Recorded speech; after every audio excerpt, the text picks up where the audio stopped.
He wanted to figure out if one person in a workplace can ruin a workplace.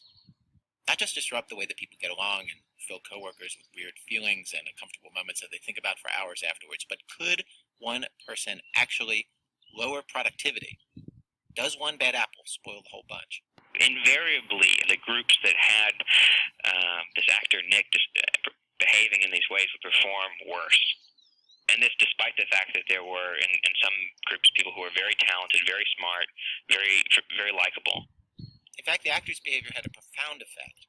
In dozens of trials, over and over, when he acted like a bad apple with a group, that group would perform 30 to 40% worse than groups without a bad apple. And even more surprising to Will was how dramatic the effect was on the way people in the groups treated each other. People would argue and fight, and they would not share their relevant information. They would communicate less. When he was really any of these types of bad apples. But what was sort of eerily surprising was how these team members would start to sort of take on his characteristics.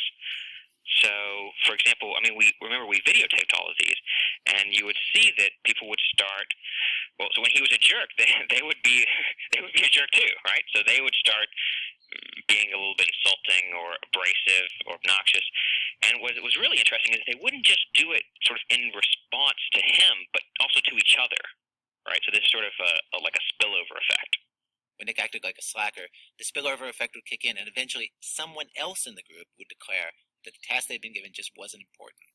Someone would eventually say, "Let's just get this over with.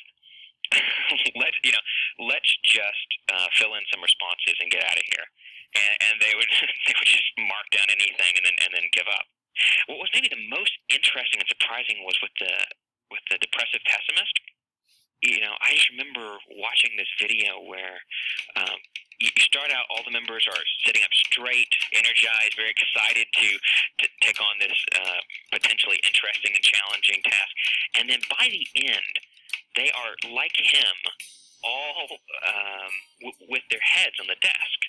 So which is very strange. You're not used to seeing a group of people who are sort of sprawled out on the desk as they do any kind of a job or a task.